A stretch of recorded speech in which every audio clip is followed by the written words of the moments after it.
Assalamualaikum warahmatullahi wabarakatuh. Kita jumpa lagi dengan saya Ibu Ernawati dalam materi Filum Coelenterata. Filum Coelenterata dibedakan dalam dua kelompok, yaitu kelompok Cnidaria. Pada kelompok Cnidaria memiliki cnidoblas yang dilengkapi dengan nematokis, sedangkan kelompok yang kedua yaitu kelompok Acnidaria di mana tidak dilengkapi dengan cnidoblas. Dalam video kali ini kita akan membahas Filum Coelenterata pada kelompok Cnidaria. Karakteristik umum dari Filum Coelenterata. Memiliki struktur tubuh diploblastik, yaitu lapisan luar ektodem yang berfungsi untuk melindungi tubuh dan sensasi, dan lapisan dalam endodem atau gastrodermis yang berfungsi sebagai alat sekresi dan pencernaan makanan. Di antara kedua lapisan tersebut terdapat lapisan mesoklea yang merupakan lapisan non-selular sebagai tempat lalu lintas serabut saraf. Tidak mempunyai kepala, anus, alat peredaran darah, alat ekresi, dan alat respirasi. Sistem pencernaan makanan secara intrasel yang terjadi di dalam vakuola makanan dan ekstrasel terjadi di dalam rongga gastrovaskular. Habitat pada air laut dan air tawar. Rangka luar tersusun dari zat kapur atau kitin. Jenis kelamin monoceus atau diceus membentuk larva yang dikenal dengan larva planula, termasuk dalam hewan yang bersel banyak dan bentuk simetri radial, mempunyai mulut yang dikelilingi oleh tentakel. Bentuk hidup dan bagian-bagian tubuh. Bentuk hidup daripada hewan Coelenterata yaitu bentuk polip. Bentuk polip di sini adalah bentuk menyerupai tabung yang hidup menetap pada suatu objek dan umumnya berkembang biak secara vegetatif. Bentuk medusa merupakan bentuk berbentuk payung, hidup bebas, umumnya berkembang biak secara generatif. Bagian-bagian tubuh dari hewan Coelenterata. Yang pertama, mulut. Mulut di sini merupakan bagian yang berfungsi dalam masuknya makanan yang tidak tercerna akan kembali dikeluarkan melalui mulut. Bagian yang kedua adalah tentakel. Tentakel di sini dilengkapi dengan nematokis untuk melumpuhkan mangsa. Makanan dari hewan-hewan Coelenterata berupa zooplankton dan larva-larva biota laut. Rongga gastrovaskular. Hewan Coelenterata dikenal juga dengan hewan yang berongga. Rongga di sini adalah rongga gastrovaskular yang berfungsi dalam proses pencernaan makanan. Lapisan gastrodermis. Lapisan gastrodermis merupakan lapisan perkembangan dari lapisan endodem yang merupakan lapisan yang terdapat pada permukaan rongga gastrovaskular. Lapisan mesoklea merupakan lapisan yang terletak di antara gastrodermis dan lapisan ektodem yang berfungsi sebagai sumber nutrisi bagi hewan Coelenterata. Yang terakhir, lapisan epidermis merupakan lapisan pelindung bagi hewan-hewan Coelenterata.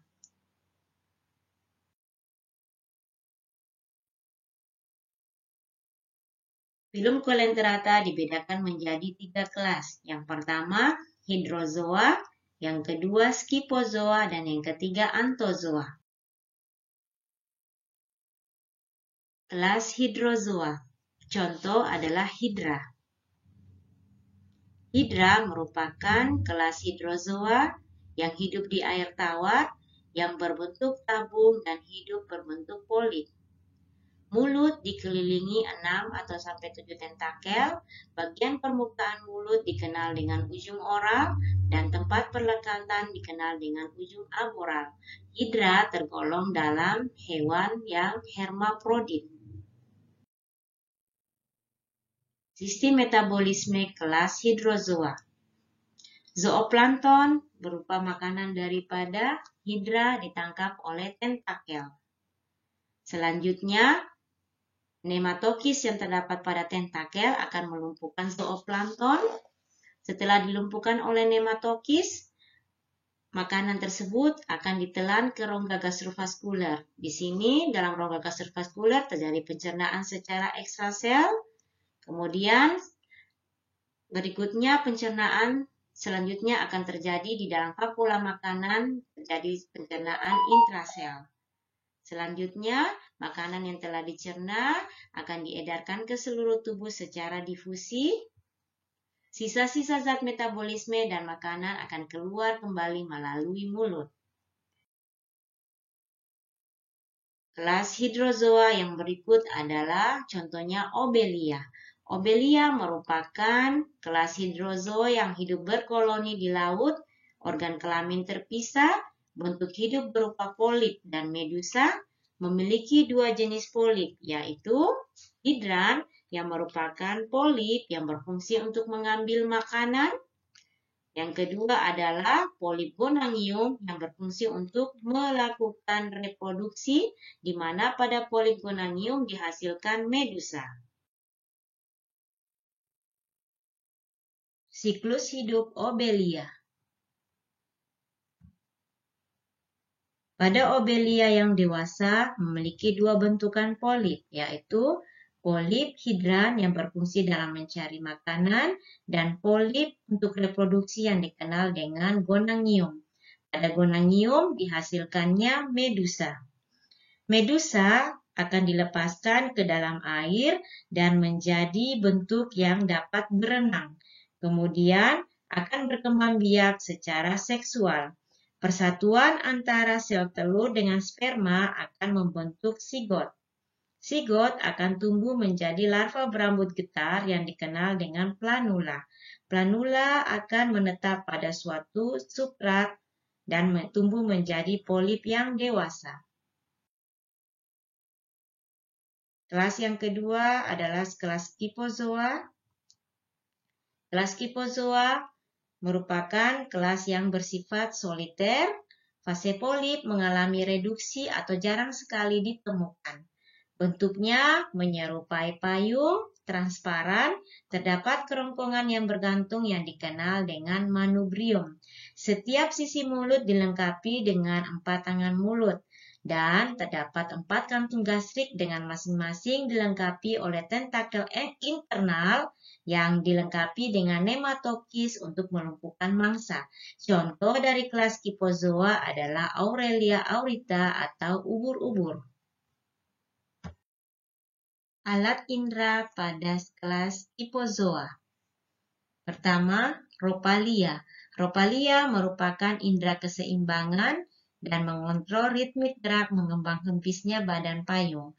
Yang kedua, Oceli. Oceli berfungsi dalam membedakan warna gelap dan terang. Yang ketiga, cela olfaktori yang merupakan alat pembau menyeleksi bahan-bahan makanan. Siklus hidup Aurelia aurita.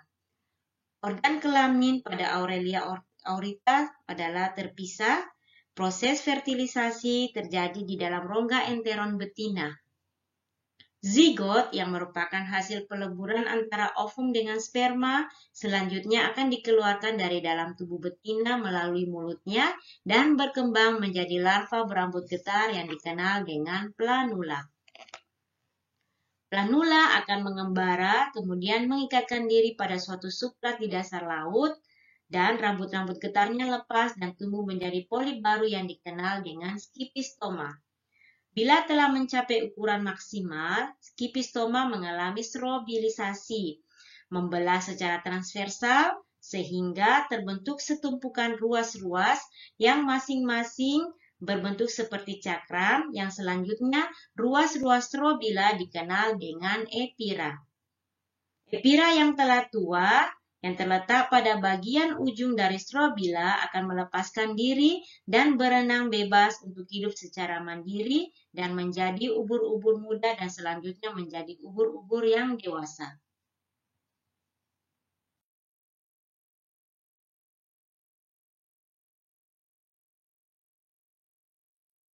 Kelas Anthozoa.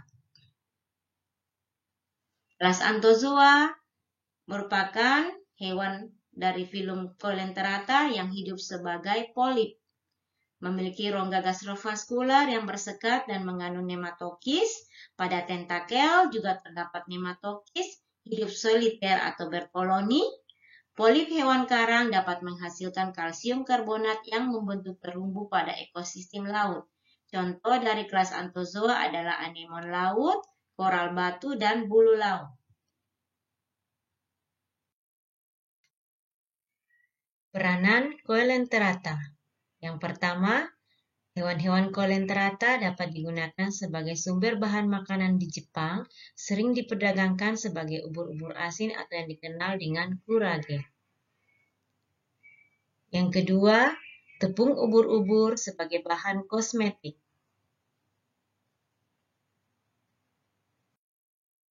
Ketiga, hewan-hewan kelas Anthozoa dapat membentuk terumbu karang pada ekosistem laut. Ekosistem terumbu karang banyak sekali manfaatnya, di antaranya sebagai tempat perkembangbiakan dan pemijahan dari biota-biota laut yang ada pada ekosistem terumbu karang. Sekian dulu materi mengenai filum Coelenterata. Pada video selanjutnya kita akan membahas mengenai filum Platyhelminthes. Terima kasih.